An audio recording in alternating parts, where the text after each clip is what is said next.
Okay, perfect. So it's a pleasure to have Quentin Bonnefoy here with us. He's from DESY, and he will be revisiting EFTs and anomalies. So please, the floor is yours. Thanks a lot. So thanks a lot for the invitation. I'm very happy to be here, even if it's still virtual. So what I'm going to talk about is based on those two works. Sorry, can you still see my pointer, right? Yeah. Okay, great. Sorry, it's yeah, based on those two works which recently appeared on the archive with this group. So Luca Di Luzio, Christophe Grosjean, Ian Paul, and Alejo Rosia. And yeah, it has to do with revisiting anomalies in EFTs. And yeah, in those two works and in this talk, I will focus on two aspects which are seemingly unrelated, but I will approach them with the same techniques and vocabulary, which have to do with the kind of thermals you might want to enforce on the standard model effective field theory based on anomalies, and the question of Axion couplings to gauge fields. Right. Okay. So yeah, the fact that there was no new particle found at the LHC beyond the Higgs boson, of course, and that most of the standard model predictions for the couplings have been confirmed, led to a renewed interest in effective field theories.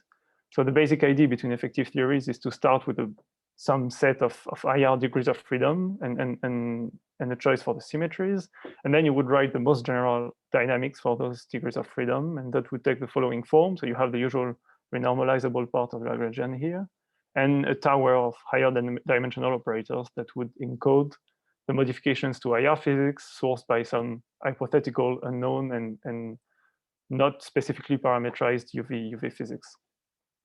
So there are several, and actually quite a lot of questions you might ask about EFTs.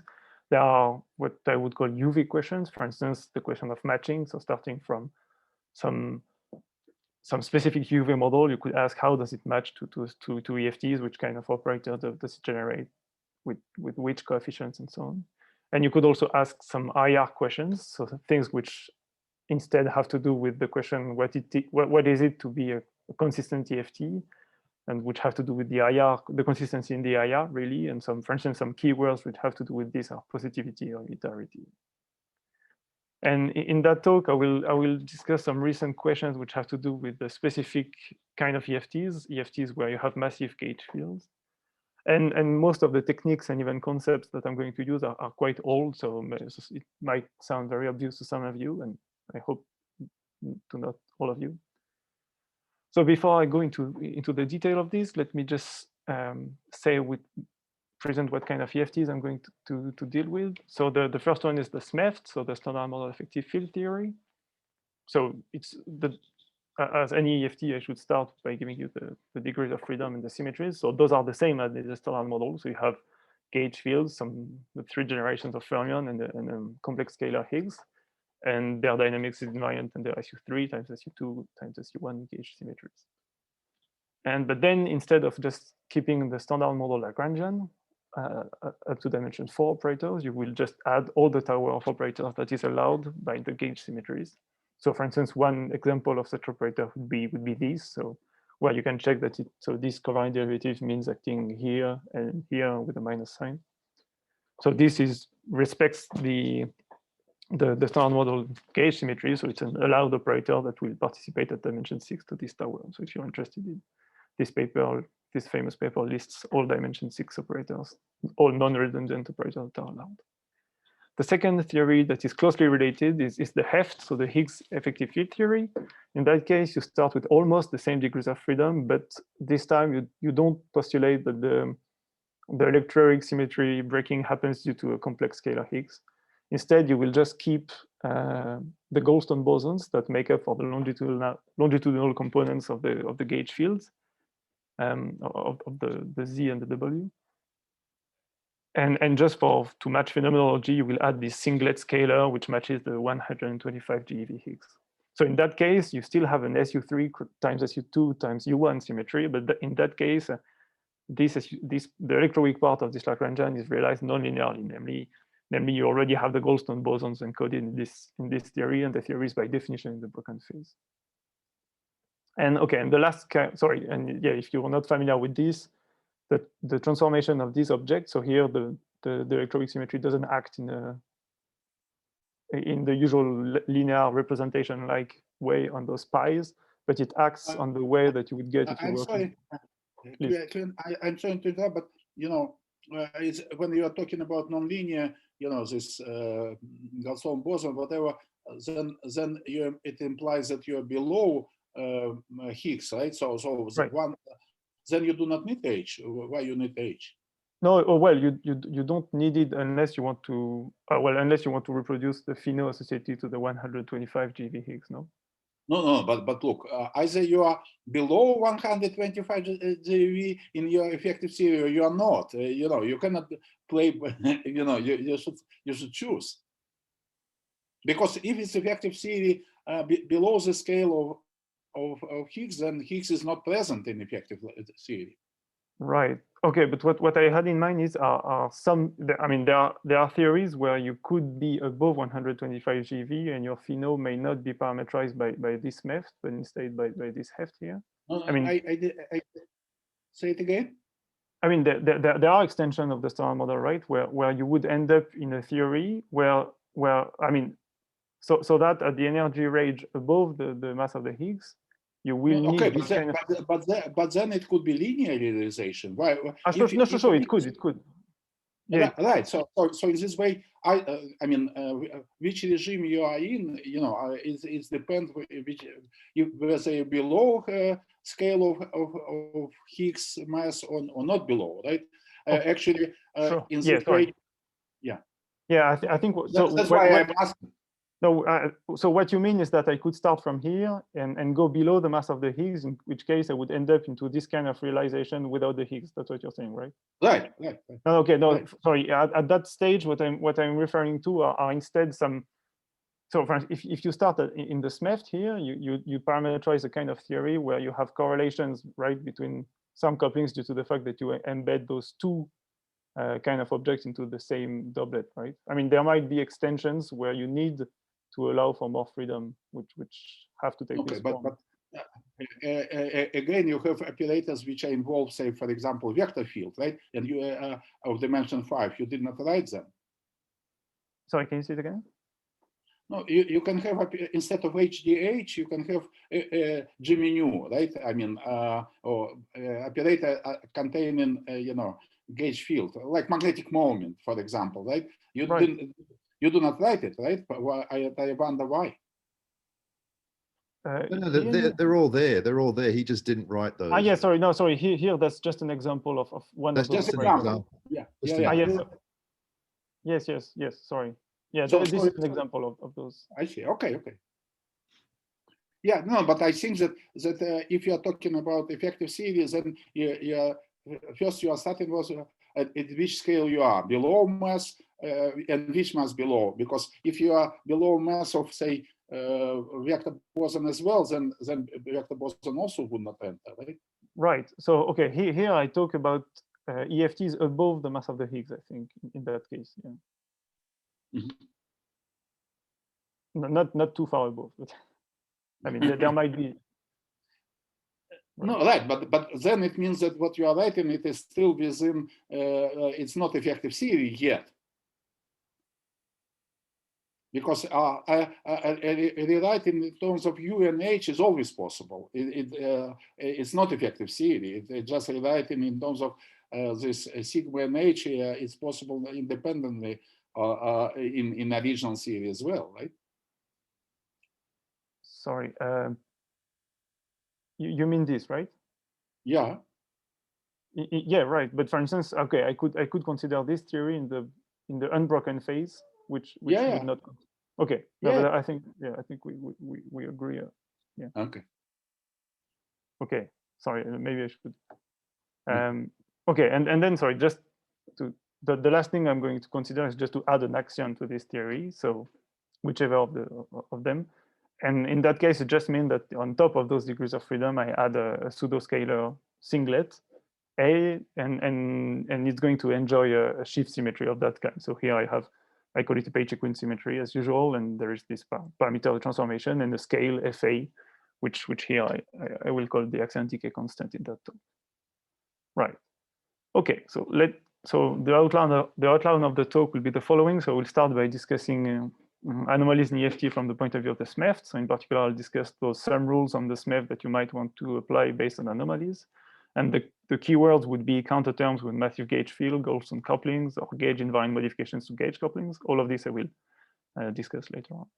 And in the second part, I will rather discuss Axion couplings to gauge field with and I will try to keep in mind this, what I would call the inverse problem, namely this question of if you were to observe some EFT coefficients, what could you infer about the UV from those coefficients?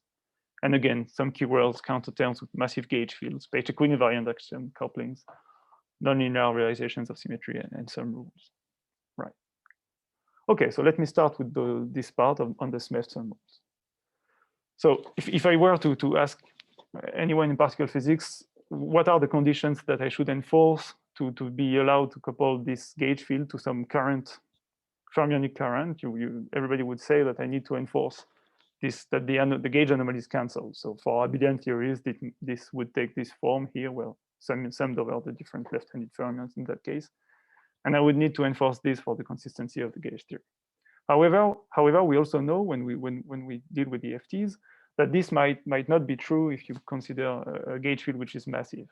So when you have a theory, an effective theory with a massive gauge field, you don't need to impose this condition. And actually, it's easy to get convinced of this because you can think that this is realized below the top mass in the standard model. When you integrate out the top, you end up with a theory where naively all the fermionic charges correspond to anomaly polynomials which do not vanish. And the underlying reason is that with longitudinal polarization, the anomalies that you have become irrelevant. So this has to do with the presence of West-Zumino terms, and you can read, for instance, you can read the simplest case about the simplest case in this paper here. And yeah, the idea is that in a gauge, well, in an arbitrary gauge, you can reinstate the longitudinal degree of freedom associated to this gauge field. In that case, the massive theory, the mass would arise from the kinetic term of this scalar particle that correspond to the longitudinal polarization of the gauge field. So it's like undoing the unitary gauge, if you like. And using this field, you can realize that you can write a counter term in your theory, a counter term that takes care of any anomalies that you might have. For instance, this expression here would be such that it cancels the variation to the effective action that you would get from the would-be anomalous fermion current. Excuse me, may I ask a question? In this bracket which is being squared at the bottom of your slide, dimensions of two terms are different. What does it mean? No, sorry. So here I take the Goldstone to be dimension 1. Goldstone has dimension. It's not the Axion field, right? No, not yet. But not the angle, not the theta angle. Okay. Yeah. Here, all the actions I will consider in that talk are dimension 1. Yeah. No, but I also do not understand this in the sense that start with this Lagrangian. Okay, the Lagrangian you wrote, it's the theory where you have a hard mass of mu. This theory doesn't exist. This theory is not an normalizable theory. Right. Yeah. You mean. Yeah. I mean. The theory where you added mass term in the way you did, it's not normalizable. Okay, so here I could I mean, sorry, maybe I misunderstood what you're saying, but okay, here I talk about some phenomenological setting where you observe a massive gauge field that couples to some fermion in that way. Okay, yeah, right? No. Let's start from my original fundamental theory. Okay. Okay. I didn't want to do. I wanted to do this on the bottom-up approach, so I'm not sure. I'm not referring to any fundamental theory at that. This is a U1 field, right? Not an SUN field. Yeah. Okay. Yeah. It doesn't matter whether it's a. Okay, if we are talking about U1 field, then it's let's say renormalizable theory, and then you can add this term by itself, right? I mean, but then how say, then rewriting it in terms of this d theta minus a mu, you can do it, right? But it does not change anything. It is still this U1C series. So in this sense, it is still a theory which, how to say, you can discuss it as an effective theory, but this theory is, I'm not sure, because the current is not conserved, right? So in this way, I'm not sure whether there would be any problem with this. Okay, but maybe then I mean there is no condition, right? Because then the series is analyzed and there is no condition to make it normalizable, right? Yeah, right. Yeah, no, yeah. I think my point here is that you should not impose any condition on this theory, which is okay. Yeah. I agree. Yeah. Okay. But then you can use it only at the 3-level approximation. You are not supposed to calculate loops, right? Well, no, Mish. You can still calculate loops as well. Even with non-conserved current, right? The theory by itself would be, because the divergence of current is soft, right? I mean, you still can do it. No, I mean, but you cannot. The mass is hard. If you calculate the W boson loops in this, no, but it's they are all saturated at the very. No. It's a W boson loop. You're right. When they are charged, right? Then you are right. But it is a neutral. For U1, it's a different story. Let's talk about W bosons. W bosons with the hard mass like that will drag the theory immediately to the point where this mass becomes hard, to the point of the. No, but I started. I think that they did try to say the same, but I was corrected that it is U1 example. Yeah.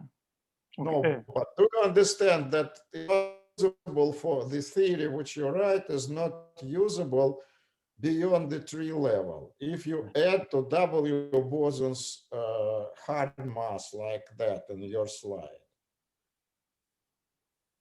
For 3 level, it's a very defective Lagrangian, no problem. But you are not allowed to calculate loops. Right. Okay. So I'm well, for what's going to follow, I'm just using this Lagrangian to. I mean, okay. The only thing I'm going to consider in that talk are fermion loops anyway. So I'm not considering this.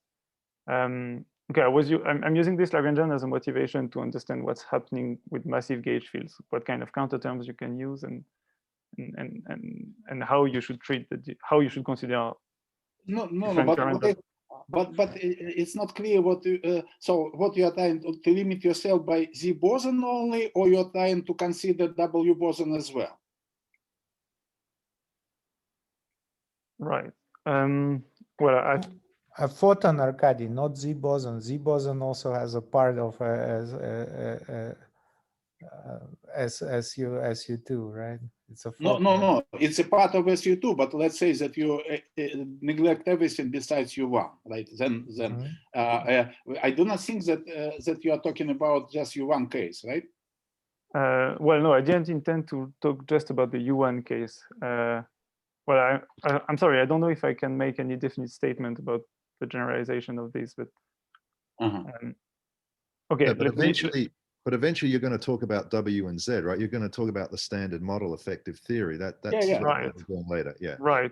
Okay. Well, the only thing I want to say at that point is that if you were to go down the okay, you give a mass you go to start from a UV theory which has which admits a broken phase, and then you integrate out some stuff, some particles or some fermions, for instance, and then you go to the low energy effective action.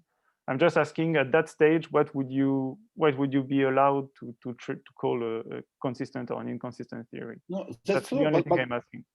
Yeah, but then you are talking about W boson as well, right? Later on, yes. Yeah. Right. Okay. So okay, at that stage, I just want to say that okay, we are at low energy. We observe a massive gauge field and some fermions coupled to it. We compute this coefficient. We see that it is non-zero. We wonder whether it should be called a SIG theory, and I think the answer is that we shouldn't. We should be happy with this theory, even though this is non-zero. Right. That's my claim at that stage. Okay. Okay, but you get some strong coupling at some scale, right? That's the payoff. Like if theory is truly anomalous, you get to strong coupling at some scale, right? That's at least that's the statement of Preskel, right? Right. Okay. And it's even I do not even understand about theta A, because in the theory you are suggesting there is no theta A. Well, because what we are talking about, what are fields in the theory? If the field in the theory are fermions and massive U1 vector boson, that's it, right? Nothing else. There is no theta A. No, but theta A, Arkady, is just the longitudinal component of A mu. Right. Longitudinal component of theta of A you can rewrite as in terms of original A mu as well, right? Exactly. It's not an additional independent field. Is what I'm trying to say. Yeah. That's right. Yeah. Yeah, indeed. If you were, well, I mean, yeah, I'm not saying that you have a new field plus a massive gauge field. I'm just saying that you can split the longitudinal polarization to trace its effect from the transverse one. No. Is that true? You are right that interaction of longitudinal polarization becomes contains this term. Right. I agree. Okay. Right. Okay. So now I'm going to discuss that expression here. So I wanted to just to differentiate between two cases. So the case of the standard of something that I would call the standard model, let's say a toy standard model, where I would have split two fermions into a set of two sets of fermions, also one set of fermions into two sets. This set of light fermions, which I would have seen in my low energy experiment, I would have seen this, and then I have a set of heavy fermions that appears in the UV completion, which would be those guys.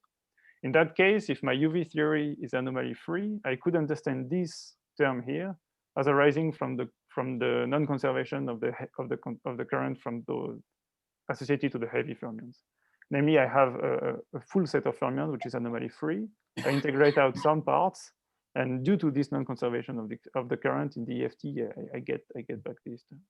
So that's what I would say is the realization of this counter term in the standard model, or in the toy model of the standard model, if you like. But why you call it counter terms? It's not a counter term, it's calculable term. Right, it's a calcul. No, okay, I call it a counter term when from the bottom-up approach, namely from the bottom-up. No. The point is, that when we call counter terms in analyzable theory, it is a term which you need to fix independently, and the term which you can calculate should not be called counter term. It probably should be called term. Yeah, you see, it's a vector vertex which you can get from original theory, right? Why you call it counter terms? The value of coefficient is not arbitrary.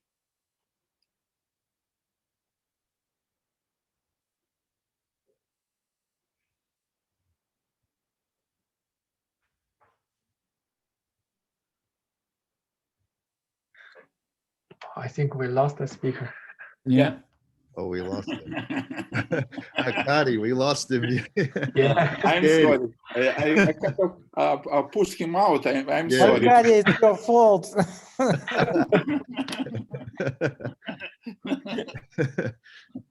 It's a pressure. I'm sorry. But look, Matthias, you can, I'm contacting him.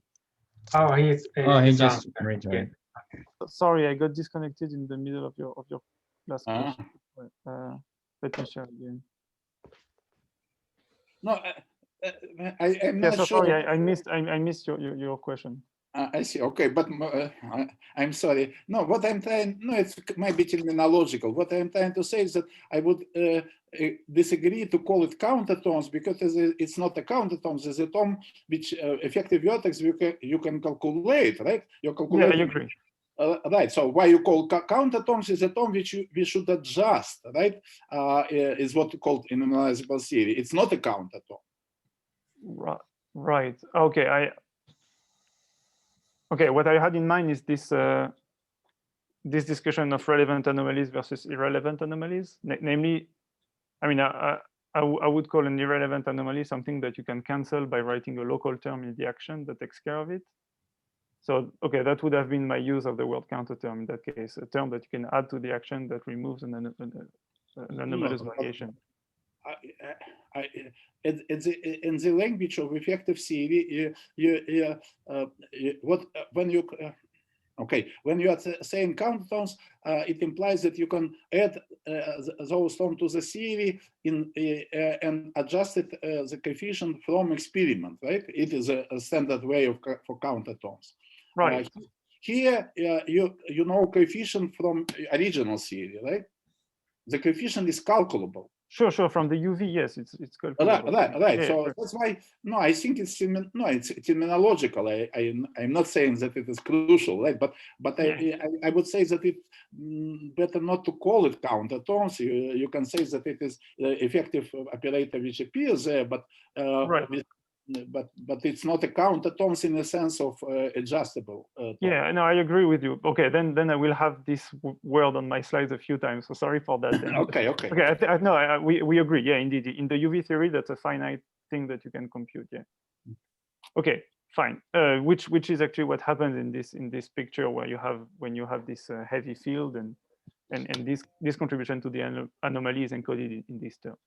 Right. So that was one way, and the second way would be that this object that I added by hand at low energies again to understand how my theory remains consistent can be understood as the coefficient associated to the non-conservation of this current, the light current, right?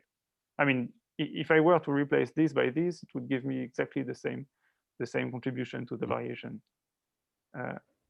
So I could trade, in that case, I could trade this expression to this in terms of this expression. So I just replace this expression using this equation, and this is what I get.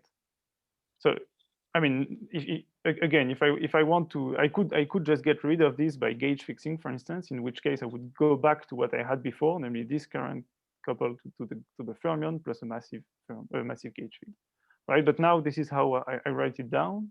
In that case, it's kind of obvious that this didn't need to be conserved, right? Because it couples not only to gauge field, but to a fully conserved quantity here. I mean, gauge invariant quantity. So why am I calling this second option the SMEFT way, right? I'm calling it the SMEFT way because this kind of operators can be UV completed into something of that kind. So this, if you want, would be the broken phase. Would arise in the broken phase when I start from this operator. Here, this would be the Higgs, for instance, in the SMEFT, or here in this toy model, it's the scalar whose phase, which is charged under this mu, whose phase is in this theta here.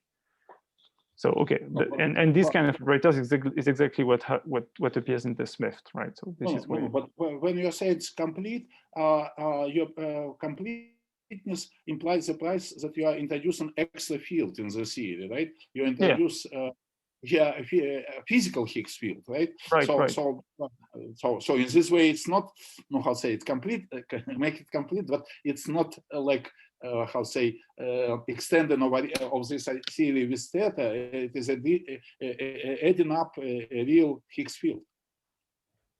Right. Yeah. Here, yes, indeed. Yeah. No, I'm considering the theory where I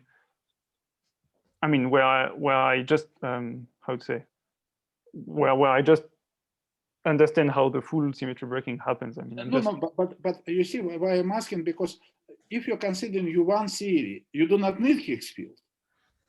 Right. Yes, indeed. No, okay. No, I'm just trying to understand how this kind of couplings might arise from the SMEFT. In the SMEFT, this kind of couplings arise from these operators. That's all I'm saying. No, yeah, indeed. I'm not saying that this is a necessity to discuss this theory in the first place. I'm just saying that this kind of couplings happen. Okay, I agree that in this way you can say that this part could be written this way. I agree. Right. Okay. So what I wanted to stress here is that we reconstructed part of this operator from the bottom up by emphasizing that this coupling here, whatever this current is, does not lead to any anomalies.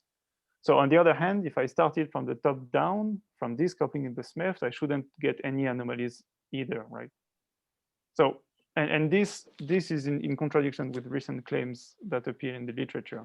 So recently, this paper here started from these operators and looked at the broken phase. So in the broken phase, they went to the unitary gauge and reproduced basically this kind of couplings here. And then by requiring that these currents should be conserved, they got some relations between the dimension 6 SMEFT coefficients, which are reproduced here. However, from the story I just told here, one can expect that these kind of objects should not necessarily be coupled to conserve currents, and in particular, this kind of some rules should not apply. Okay, there are several ways to understand this from the UV. One obvious way is just to realize that those sum rules are already broken at tree level in heavy neutrino models. So if you start with a right-handed neutrino, you integrate it out at tree level, you're going to generate those kind of operators in the SMEFT with coefficients that clearly violate all those sum rules. So that's a first hint towards the fact that this should not be applied, unless you have a good reason to say that those UV completions are nonsensical. I'm sorry, but you still get, if you integrate a triangle, you still will get extra terms or in this theory, or I'm not sure, from top down or down, or you don't. If I integrate this out, you mean? No, if you integrate triangles in this theory. Yes, yeah. Well, I will get some effective couplings between these objects. Yeah, I agree. I'm just saying that they will just lead to if I integrate this out, I'm going to get couplings between these objects, and those objects are gauge invariant in this formula. Okay. And they are just not giving terms which are not gauge invariant in the effective action. That's the only thing I'm saying. Yeah. Right. And okay, this is what I'm saying here actually, because there are other arguments to disprove those sum rules. For instance, you can just see that the conservation of, so if you were to gauge fix this and just keep this part, you would get a current. However, this current belongs to an utter current which relies on Goldstone boson couplings to be conserved. So if you go to the theory without this object for a moment, and you look at the nutter current which corresponds to this object in the fixed that to this object, let's say, it comes from the scalar charge. So you get it by varying the scalar in this expression here, and it has the following expression. It's classically conserved. It's okay, and actually you can see that it remains conserved in the quantum theory. In the quantum theory, you can, for instance, compute its 3-point function with 2 gauge currents here, and you can just check that this loop, which would be the anomalous loop, its contribution is cancelled just by the Goldstone boson contribution here. So just focusing on this diagram, which would give you this kind of sum rules, isn't consistent. You should also take into account the contribution of the Goldstone bosons here. Another way of understanding this is just to compute the bosonic effective action. So you could just like integrate out your fermions, in which case you would get a bosonic effective action. And what you can check is whether you're going to generate in this effective action some Wess-Zumino terms. And the Wess-Zumino terms are reproducing the anomaly in the UV. And so if there is an anomaly associated to those contributions, to those, dimension 6 coefficients, you should see that this realized somehow as Wess-Zumino terms in this bosonic effective action. So you can just do this computation. You obtain some effective action here. And you can just check that there is no, like demanding that this object is gauge invariant doesn't lead to any of those conditions. In particular, when you just do this computation, what you get, for instance, just focusing on the neutral sector of the standard model, what you get is something like this when I restrict here I just restrict to the linear order for the gauge field. So I'm not treating the non-abelian part carefully, but I'm just looking at the abelian part of the non-abelian gauge field. But if I just compute this, the gauge variation of this effective action, I get something of that kind. So here what I see is just reproduced the gauge anomaly conditions for the standard model. So in the standard model, all those contributions are just 0. However, I see nothing that depends on those dimension 6 coefficients. So you're So saying basically then that the coefficients are just arbitrary then, as what you would expect from this. Yeah, that's what I'm saying. Yeah, Yep. yeah. There's no from these kind of techniques, which are in one-to-one correspondence to computing triangle diagrams. There's nothing that tells you that you should impose those symbols. Yeah. My recollection, as a week, that this type of question was discussed many years ago. Before, I recollecting like the Hawker discussed. So people discuss this kind of effective anomalies, and I don't know. It may be more than 10 years ago. I'm not sure, but I'm sorry about my weak memory. But I certainly remember that it was discussion. Yeah, no, it might. Yeah, I would not be surprised actually if this was already discussed. I mean, this what I'm saying here is just in reaction to this very recent paper. But I'm very confident that some people already knew all of this. Yeah, and sorry, just one last word about this. You could, so here I just computed West Zumino term by integrating out all fermions. So I did it by sending out their mass to infinity. So it's really something that I did in the broken phase. However, you could just also look at the conservation of the current in the unbroken phase. So you could compute this thing in an arbitrary phase. And in that case, you can just show that anomalies are irrelevant. Namely, you can add a term to the action, a bosonic term to the action that will cancel any shift that would remain. So, for instance, in this paper by Ferruccio Ferrulio, which appeared very shortly after ours, he showed that using if you just compute this object in dimensional regularization, you get some gauge variation that depends on dimension 6, but that actually are of the kind that you can remove by an extra term in the action. So that's again one confirmation of the fact that these are not associated to genuine inconsistencies of the theory, right? Okay, so that's all I wanted to say in my first part. Are there any questions at that stage before I move on to Axion couplings? Right. Okay. Then okay. Now I will talk about Axion couplings to gauge fields. Right, so let me go back to this picture here. So in this picture, what we just said is that we are trying to understand how this effective Lagrangian might be understood from the UV perspective. So what we said that in the SMEFT first, we would have written this at a scale here where the fermion and the gauge field lie, but the scale where the spontaneous symmetry breaking happens would be a bit higher. So here, when we wrote this, we were asking, is there a possible anomaly? Is there an anomaly in this theory? And we said, no, well, there is a possible term that can cancel the anomaly.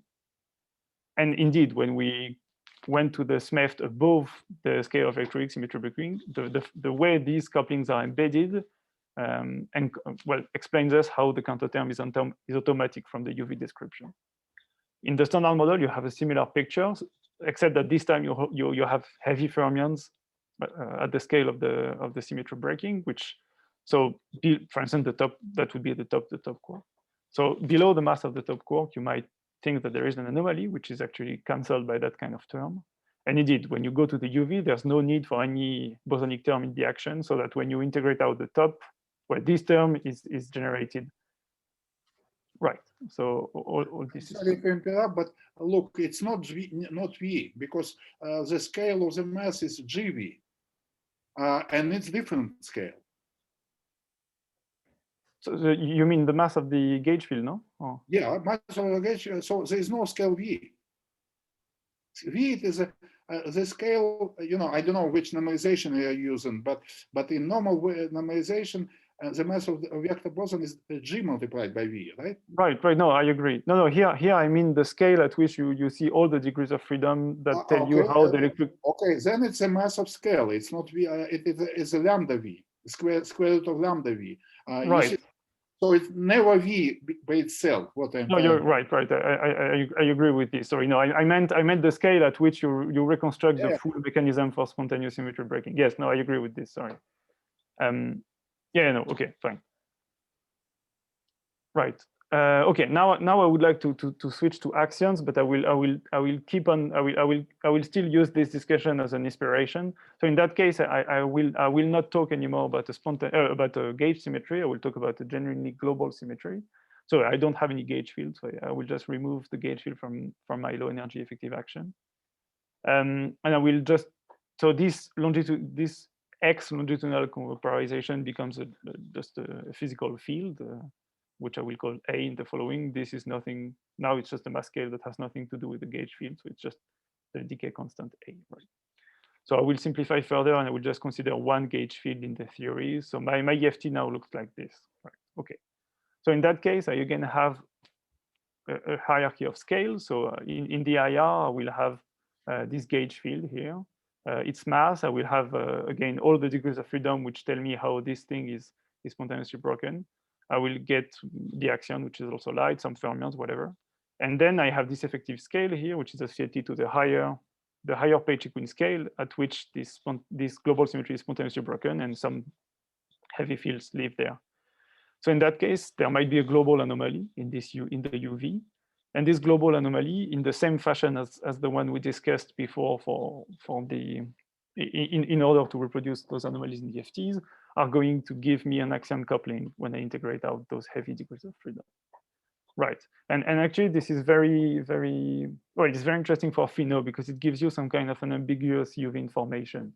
So yeah, starting from the work of Toft, we know that anomalies have to match along the RG flow. We know that this coefficient A here, the anomaly coefficient, cannot run with the RG because a theory which is consistent in the UV cannot become IR inconsistent due to the RG running.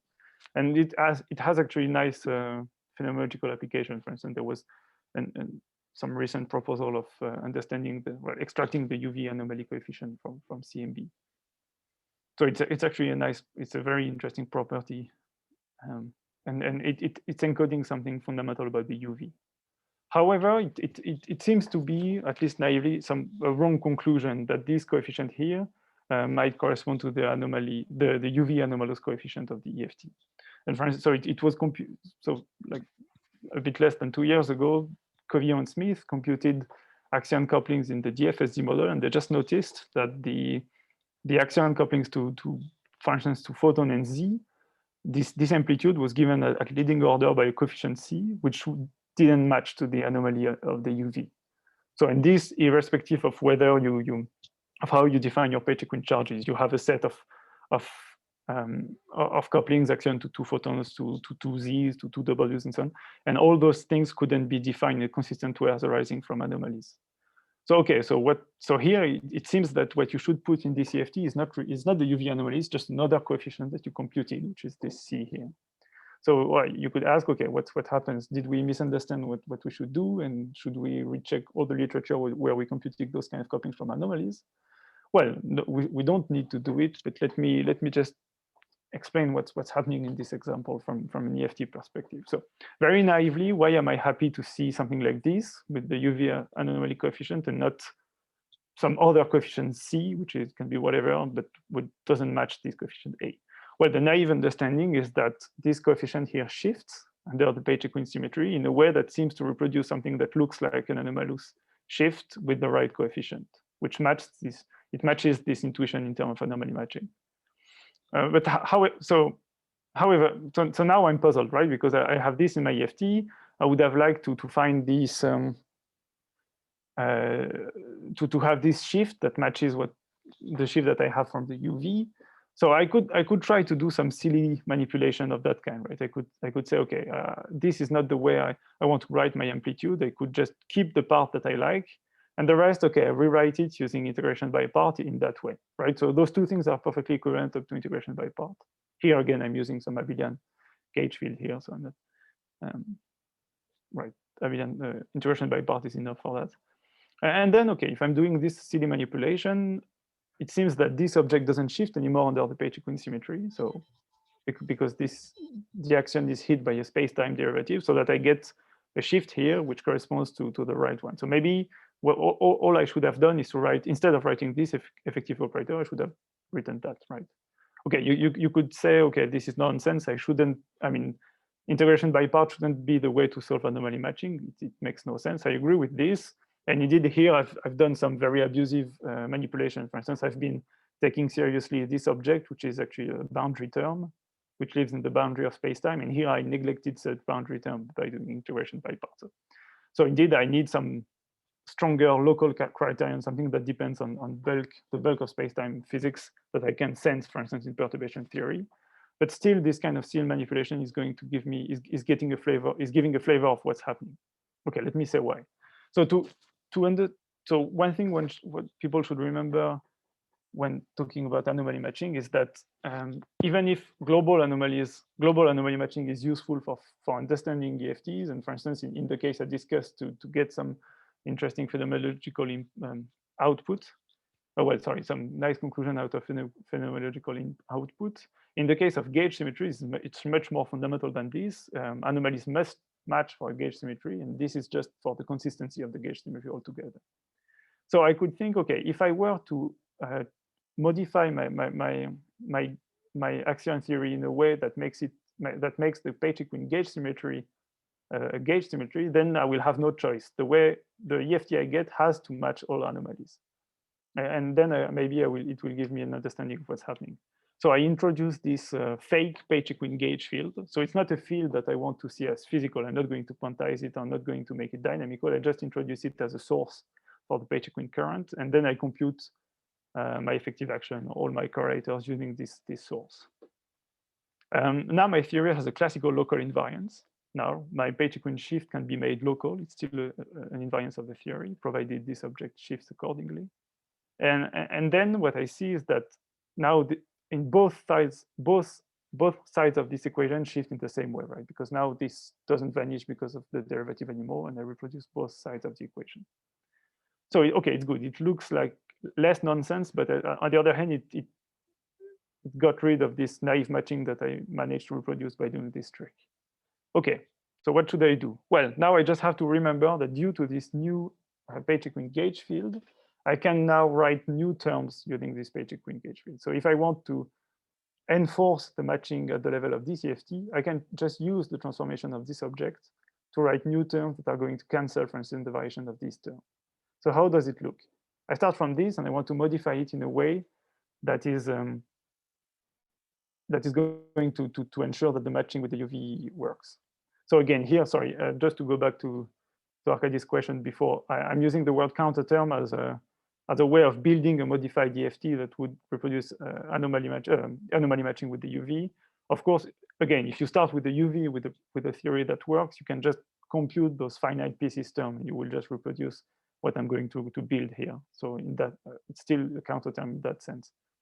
So okay, so in that sense, I could change the Page-Equine transformation of this expression here by just upgrading this derivative into a covariant derivative of that kind. So now if by doing this, this object doesn't shift anymore under the Page-Equine symmetry, and I seem to reproduce the correct matching.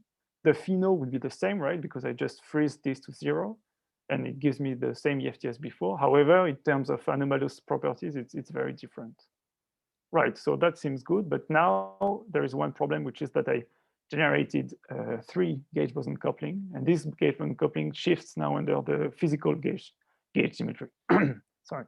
So under the physical gauge symmetry, now this object has a shift, and this is quite bad, right? Because I want my matching with the UV theory to be made in a way that still respects all the gauge symmetries of my theory. So maybe I shouldn't have done this, and maybe I should just declare that this operator is 0. Unless I can do a further manipulation of that kind, which would be to take this gauge field and to just upgrade it in. Excuse me, it Yeah. reminds me Green-Schwarz mechanism of the anomaly cancellation in string theory. There do that. Right. I mean, it's just it, right? Right. If, No, indeed. if anomalies don't match at the axion, couple Right. to this anomalous term, and then you will have a pole, but when the axion pole, when it will couple to some matter fields, the pole will disappear. It will be a new contact term, which can compensate the anomaly. Right? Yeah, no, absolutely. In spirit, it's exactly the same as the Green-Schwarz. The only thing I want to stress here, what I want to stress is, I'm not saying that it's a fundamental way of making the theory consistent. What I just wanted to stress that starting from this coefficient, which is just just reconstructed it from a matrix element between one axion and two gauge fields. So I just want to explain how it can be understood as a series of terms which make the anomaly matching consistent while still reproducing the correct anomaly, the correct matrix element. Sorry. No, but so in this spirit, it's not as fundamental as the Green-Schwarz. What I'm going to explain is that this thing just arises from very simple UV models. I don't need to I don't need to invoke anything like string theory. I'm just saying that from the low energy, if I were to parameterize my axion coupling like this, I would naively say that anomaly matching is violated. But actually, what I'm going to explain here is that it isn't. In the case where you have the feeling where that anomaly matching is violated, actually it is not. You can write your... Okay, but may I ask you at this point that, let's compare it with calculation of pi 0 to gamma gamma. Okay? Right. Okay, if we have a true, you know, a Gaussian boson like pi 0, right? Then, okay, we can do it in both ways, right? We can either consider ultraviolet derivation of this and check that there is anomaly of the current, however, we can also do it infrared, saying that we have massless pi 0 and check that that in this way we can find out this kind of anomaly part in the axial current, right? Saying that we have this massless Gaussian boson. Okay, so and in this calculation, you know, but this result is matches. It matches, right? So you can do UV calculation. You can do like the divergence of the current, or you can do calculation of the amplitude pi 0 to gamma gamma and get a result and check that a result is given by anomaly coefficient, right? Right. In this case, okay. So when you are talking about Axion, I'm not sure, but my impression is that in some way, that the main difference that it's not a real Gaussian boson as pi was, and it is a difference, right? Or because there, I mean, so kind of pseudo Gaussian boson at the end of the day, Axion, right? Right. So it has a mass, and that's why I think that this infrared part could, no, I mean, different from UV. Right. Okay. I think there are two different things at that stage. No, I agree with you that so the Axion mass might generate some deviations from what you would have with a perfectly massless Goldstone bosons. Here actually I'm not talking about this. Here there are no, at that stage there is no. I mean this could apply to a massless Axion as well. But if it's what is different? What is different from the pion to two photons that you mentioned is that here I'm going to consider a massive gauge field. Okay, so if you want my conclusion, I can show you my conclusions before. My conclusion is that these kind of manipulation tell me that for a massless gauge field, I cannot do this kind of tricks.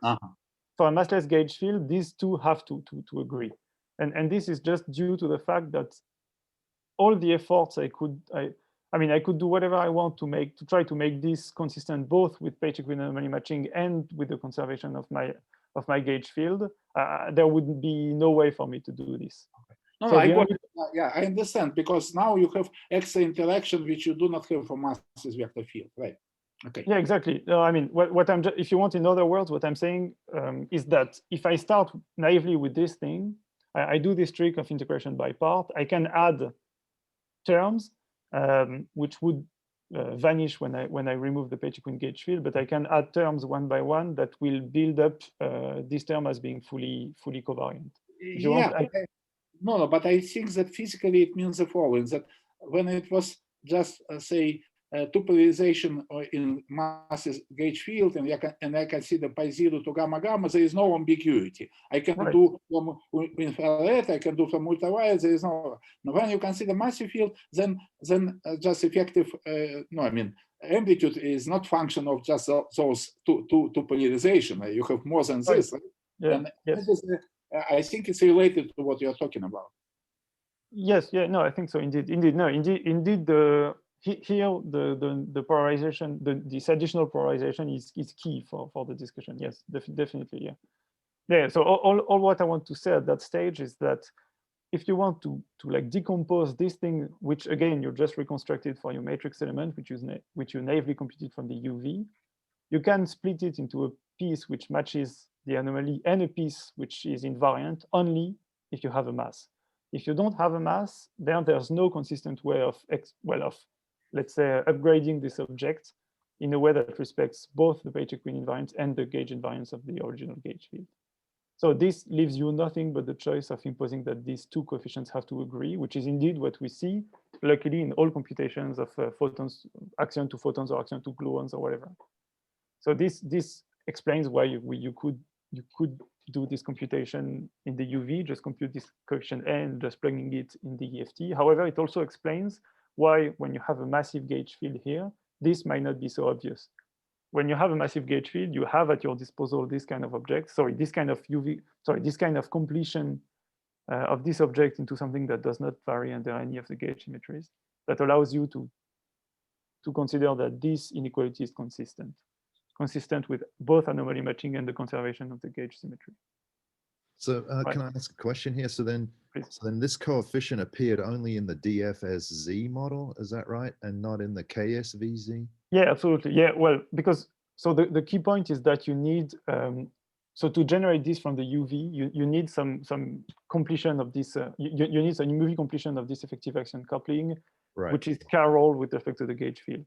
So in the KSVZ model, you don't have this. You just have, I mean, the fermions you have a are chiral with respect to the Page-Equine, but vector-like with respect. Exactly. Yeah. So that's why the DF is, because you were charging the standard model under the Page-Equine. Yeah, absolutely. Yeah. So it became. I see. Okay. That's So and indeed, from what from the EFT, you cannot really see this. From the EFT, you can just see that you need a mass to write those terms to make this coefficient consistent with the conservation of all gauge symmetries. What you call chiral gauge field? You mean that they are coupled to chiral currents, right? In this sense, chiral. Yes. I think I'm going to explain it a bit better. Oh, so my precise definition of chiral here means that in the UV, I will integrate out massive fermions which do not couple, whose left-handed and right-handed components do not couple in the same way to the gauge field. That will be my definition. Right, but you see, it's not a feature of the gauge field itself. So to solid current. So again, it's terminological, but you know, because what is chiral? It's interaction, right? Not the field. Field could not be chiral vector field. Right. Yes. Indeed. Sorry. Yeah. Yes. That's my maybe too quick way of saying this. Indeed. Yeah. Indeed. Right. Okay. Okay. So this kind of objects, sorry, let me just say that this kind of objects have been considered already in the past, but to my knowledge, mostly in the discussion of heavy U1 gauge fields. So for instance, these kind of objects arise when you from theories of a heavy Z prime, and they would lead to interesting phenomenological couplings between, like, let's say Z prime, Z and gamma, for instance. Okay, so there are lots of papers who discuss this. So here are just some references, but certainly not complete. Right. So, but here I just applied this discussion to explain. So here, just the main difference is that this is not a physical field that I want to keep. It's just a trick that I use to really track where the anomalies are and how to match them. So eventually, it's just a theory of a physical axiom. Right. So okay. After all this, let me just probably quickly, because time is going on. Some pheno. So at this stage, you would say, okay, so I just argued that this the EFT should be understood in this shape, right, into an anomalous and non-anomalous piece. And actually, if you were to UV complete it, which I'm not going to present here, but you can find it in our paper, that's really what you find. Namely, if you UV complete if you start from a UV completion of the axion and you integrate out some fermions and you keep track of this fake Page-Equine gauge field, you will really see this kind of structure arising. Anyway, but still, let me discuss some pheno. And at this stage, there is still not much impact on phenomenology, because those two couplings are, as I said, they're just related by integration by part. And you just have a single coefficient that captures the phenomenology. But this is quite different for non-abelian theories, as I will explain. So just let me mention very briefly and without being careful at all that the same kind of stories can be discussed for non-abelian theories. So if you start from this kind of current and you want to so this this kind of coupling, and now you're wondering, can you modify this in a way that so that it doesn't look anomalous anymore? Well, you can do the same kind of tricks that they use. Namely, you can try to rewrite this expression exactly up to integration by part, and then you could think, okay, how do I remove now? Now you could think that you can make this object fully gauge invariant by just n-particle invariant by transforming this into a covariant derivative of my fake gauge field, and just using polarization of those gauge fields. So here I'm not being careful about the gauge indices, about the non-abelian structure. I will do it cleanly in the next slide. But I'm just want to emphasize that the same kind of logic applies, namely that even this coupling, you can think of it as being split into anomalous and non-anomalous pieces. But this time, what I want to say, what's important in the non-abelian case is that you have more possibilities than the abelian case, where basically you had two terms which ended up into a single number that enters the matrix element. So if I want to extend this on the standard model, I will need the generalization to the standard model of this kind of object. So this gauge invariant combination of Goldstone bosons and gauge fields. So which I can understand as being the covariant derivative of this exponential here. I'm just writing this here to make contact with what people usually do when they write nonlinear Lagrangians. So what I'm just saying is that this kind of objects, when you have nonlinear for the electroweak sector of the standard model, can be generalized using this kind of object. So you will have this matrix of Goldstone fields, you will have a covariant derivative, and you can use also these kind of objects to be Lagrangians. When you do this, everything we said is just that what we want to do now is just to see all the possible terms that you can write using a nonlinear realization of the electroweak symmetry coupled to an axion, sorry. And this has been already computed at leading order in this paper. And what you get is the following expression. So if you look at how an axion can couple to a set of Goldstone bosons and gauged fields of the standard model, you get this following expression at leading order. So here, it's a bit, it's probably a bit ugly, and it's easier to see the phenomenological consequences of this if I now just project this expression onto. I just remove the Goldstone bosons I just remove the longitudinal parts. Sorry, I just gauge fix those pi a's to 0. Let's say it like this, and I just look at the couplings between the axion and the gauge fields. So what I get is the following expression. Right? So those two things here arise from these expressions, which would be the usual anomalous coupling that one would write when analyzing, for instance, axion at colliders or whatever. And you would get also a bunch of other terms. And among those terms, there are things which are clearly cannot reproduce any UV anomaly. For instance, here you see a coupling between just the third component of the W boson. And this thing, which was perfectly gauge invariant when I built it from the nonlinear realization, cannot match anything that looks like a SU2 anomaly in the UV, which has to look like a sum over all the components of the W boson. So this is clearly something that goes beyond that cannot be reproduced by a UV anomaly, for instance. And actually, this has a Fino impact the Fino impact it has is that some rules that you would expect if you were just to write those things to reproduce the gauge anomalies of the UV. So if you were just to write those two coefficients, what you would get is that the phenomenology of the axion coupled to the gauge field is just parameterized by two coefficients. For instance, you might, let's say the axion is heavy. In that case, you would get a decay of the axion to two W's, two photons, a photon and a Z, two Z's. So all these decays will just be parameterized by two coefficients. So the result is that you would get correlations. And for instance, one correlation that you could get is these kind of relations between the axion decay rates. So if you imagine again that the axion is heavy enough, or let's say you look at the toy model of the theory where you send the Z boson to light masses. Anyway, just take the kinematics so that all this makes sense. But from this kind of expression, what you get is a correlation, this kind of sum rules between decay rates, so between observable quantities. And all the rest, all the things which were still gauge invariant but non-anomalous in my EFT, all these are going to break these sum rules. So by just like measuring the phenomenology of the axion, you can check whether or not you generated those terms or additional terms. And the interesting question is, when does this happen, right? Because you could see that this sum rule is violated, and then you would like to conclude something about the UV. And actually, so you could ask, what is the UV completion of those non-anomalous operators, the ones that are fully invariant? They are both the gauge theory and the page-equivalent symmetry. Well, one example that we just discussed is the DFSZ model. But more generally, it's anything that is a chiral extension of the standard model. And by chiral, I mean it in a precise sense. I don't mean that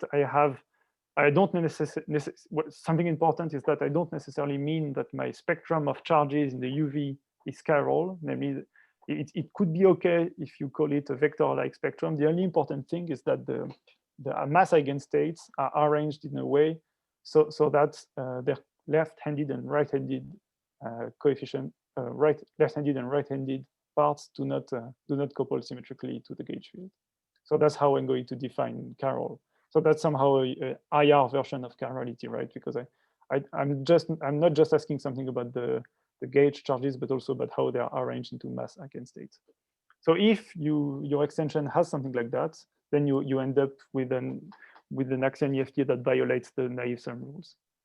And this has to do with non-decoupling terms that are typical when you integrate out fermions of that kind, which cannot have a bare mass in the unbroken phase.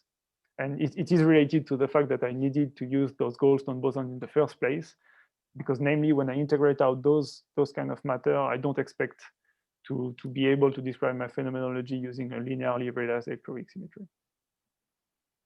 Right, so let me just finish by showing how it looks. So here you can see just a 2D plot where I plot those kind of decay rates of the axion, this ratio of decay rates of the axion. So this blue line here is what you would expect if you just added in the Lagrangian the AWW tilde plus ABB tilde that you usually see. So in all models of that kind, you would have to live on that line, on that curve. However, in simple extensions, you can violate it at order 1, not even. But so this red curve here is, for instance, what you get in this kind of extension of the standard model. So I take a 2 Higgs doublet model and 4 heavy fermions, in such a way that all these interactions, I mean, the gauge charges are such that all these interactions are allowed, and I choose my scalar potential so that there is an axion, and I can make it an even invisible axion by adding some singlet anyway, like in DFSZ. The important thing is that this kind of extension of the standard model are going to reproduce an axion EFT, which violate badly this kind of expected correlation if you just look at the usual operators. So these fermions, sorry, that you add, these are chiral with respect to the standard model. So I know. So actually, that's where this characterization that I discussed here is important, because in that very simple case, they would form what you would call a vector-like spectrum. With so respect to the standard model. Yeah, with respect to the standard model. So here we just took this example because it's the simplest anomaly-free one that you can think of, and we just said that we could just remove the masses, for instance, by using a Z2 symmetry or just by imposing the page-equivalent symmetry by hand. The important point is that for us, it's just that now if you remove the bare masses, if you forbid them using any symmetry you like, and you just give them masses via those chiral couplings, then you're going to end up into this kind of spectrum. So but here it is. I mean, it's not the fermion chiral because you have both left and right psi, right? I mean, fermion by themselves, fermionic field. Okay, you can discuss then that mu interacts with different with left-handed part of psi and right-handed part of psi, but no, I mean, I wouldn't again terminological, but psi is not chiral by itself, right? If it's not like true. Yes. No, sorry. Yeah, no. Anytime I use the word chiral, I mean, I talk about the interaction between the gauge and the fermions. Yeah, absolutely. Yeah. No, I agree with you. Okay, I'm sorry that I'm keeping this, but okay, it's just. No, you're right. You're right. But yes. So to answer Tony's question. So for instance, sorry. No, but in this way, when you are talking about this, it looks like when you consider gamma and z, it's like looks like you can I wonder, can you limit yourself by just abelian part? Because both Z and gamma are abelian, right? U1. Okay, and remember, in your first part, in abelian theory, okay, you could have kind of this freedom of, you are not bound by, kind of cancellation in UV, right? In a sense. And I wonder, when you are talking about kind of, UV theory, I mean, does it have this anomaly cancellation condition per se, or it does not? Sorry, so this set of fermions is anomaly free with respect to the standard model symmetry. And so sorry. I wonder, you have original theory, right? And in this original theory, if I limit myself only by bosonic vector field, right, then I can kind of forget about spontaneous breaking of the symmetry, because then I can give mass to them just by hand, and it will be a different type of UV than as compared with introducing Higgs, right? And so I'm not sure, but for you probably it's wonder, because your Z mass is associated with Higgs, or right, or so in this way, this interaction you are writing down is in some way related as well, right? In certain sense. Right. Yes. Sorry. Yeah. Indeed. Indeed. In all these talk, I've been using this motivation from the IR, but I always have in mind models which are UV completed a la Higgs. Yeah. No. Yeah. Sure. Absolutely. Yeah. No. I'm not trying to. No. I'm not trying to sell. Right. Other kind of models. Yeah. But in a regional model which is anomaly free, the condition, I am not sure where in this, if you include this charge W boson in particular, do you have this condition of, I believe you still have a condition of anomaly cancellation in this theory, right? With your fermion in a regional UV model, right? Right. Yes. Absolutely. Okay. Yeah. No. Sure. My UV model is a very simple model. I mean, there's no twist of any kind. I mean, I just have it's a renormalizable model with here 2 Higgses and a set of fermions whose anomaly polynomial all vanish. Yeah. Okay. Absolutely. But in this plot, where would the DFSZ curve be then? Right. So the DF. So okay. Sorry. Here I just plotted something else than the DFSZ, because So in the DFSZ you have this. I mean, it's some kind of an abusive limit that you take, right? Because you, for instance, if you were to compute this EFT, you would have to send all the masses of the fermions to infinity while keeping the Z.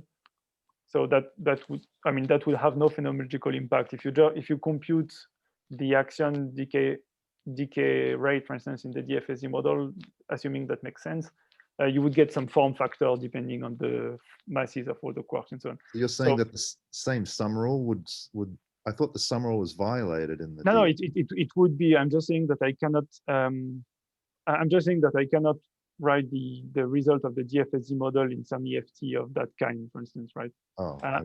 I'm just saying that. So here it's an EFT where you integrated out all fermions, and they are living sufficiently far away in mass, so that everything that remains at leading order is a non-decoupling effect. Oh, I see. So for the fermion of the standard model, that wouldn't be true, right? For instance, so if you have very small masses compared to the scale at which you compute the process, then it's a whole different process.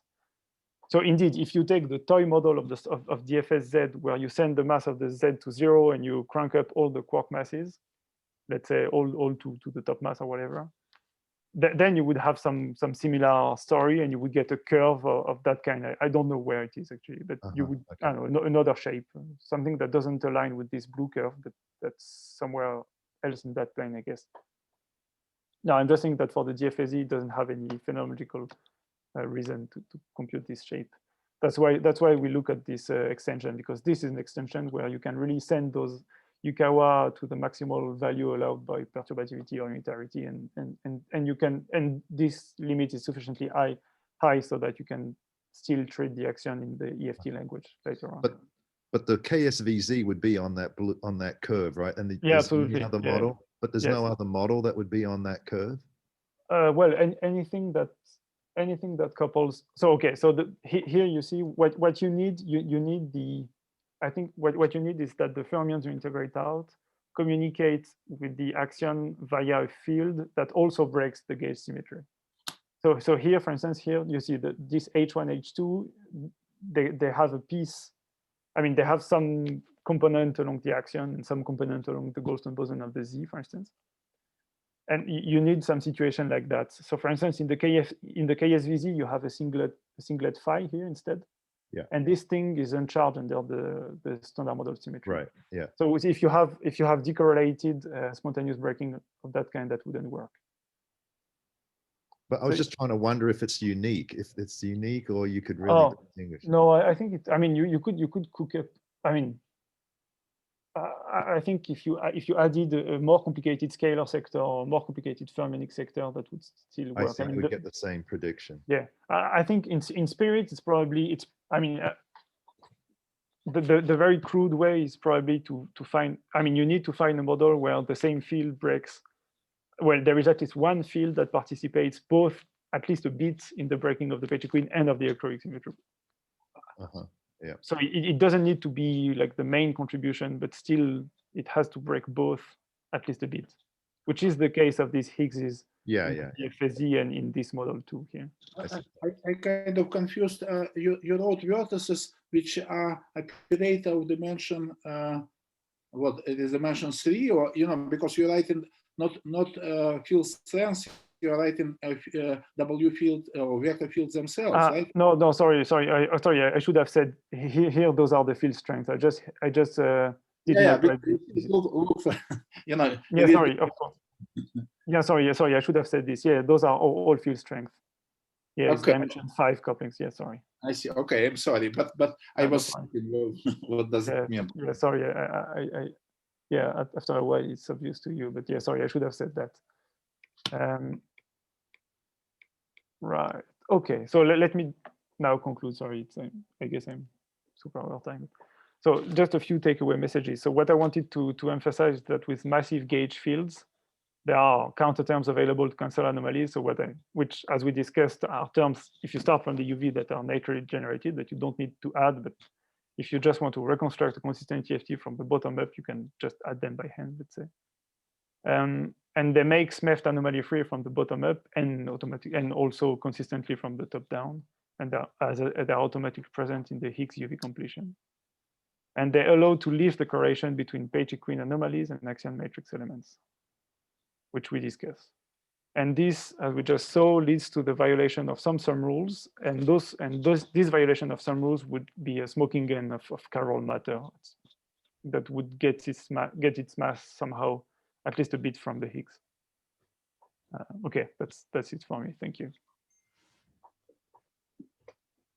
Okay, thank you. Thank you. Yeah, thanks. Yeah, we can have some virtual applause. Are there any questions? I know we had a couple during the talk.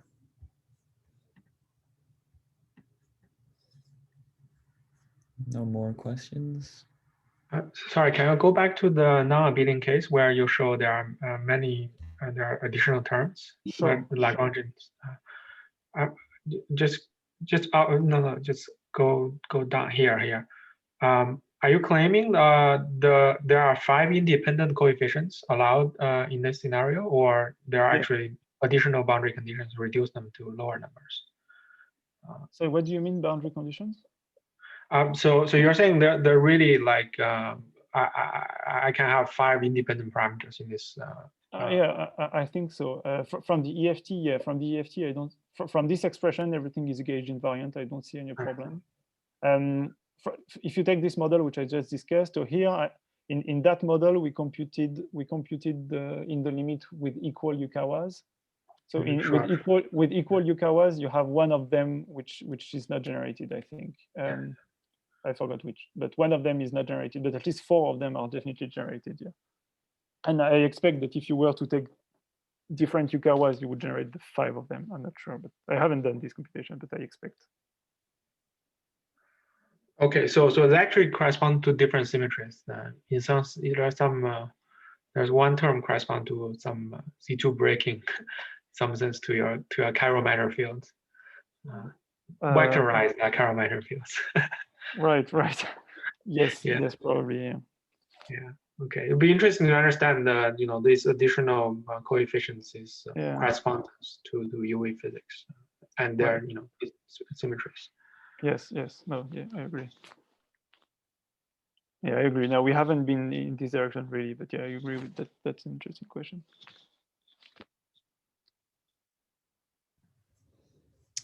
Anyone else?